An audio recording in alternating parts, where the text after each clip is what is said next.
આજે હું તમને એક સવાલ પૂછવા માંગુ છું।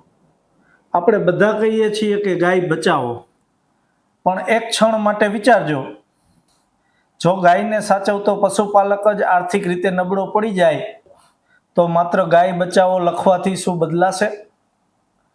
સાચું કહું તો ગાયને સૌથી મોટો ખતરો લોકોની લાગણીના અભાવથી નથી, પરંતુ ગાય આધારિત અર્થતંત્ર નબળું પડી જવાથી છે।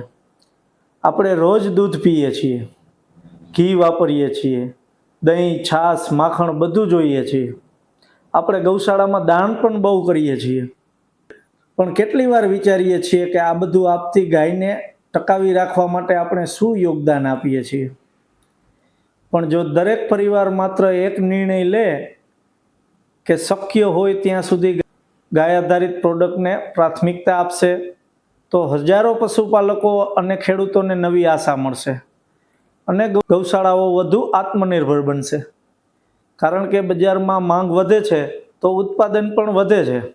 આજે બજારમાં મળતા દૂધના માત્ર 7 થી 8% દૂધ ગાયનું છે, બાકી ગાયના નામે HF અને જર્સી જેવા પ્રાણીઓનું દૂધ એટું કરીને વેચાય છે।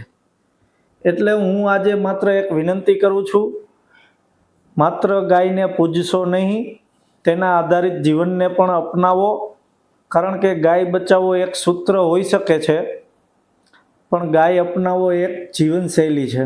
જો તમને પણ લાગે છે કે ગાયનું ભવિષ્ય માત્ર સરકાર નહીં પરંતુ આપણા દરેકના નિર્ણયથી બદલાઈ શકે છે, તો આ વિડીયો વધુમાં વધુ લોકો સુધી પહોંચાડો।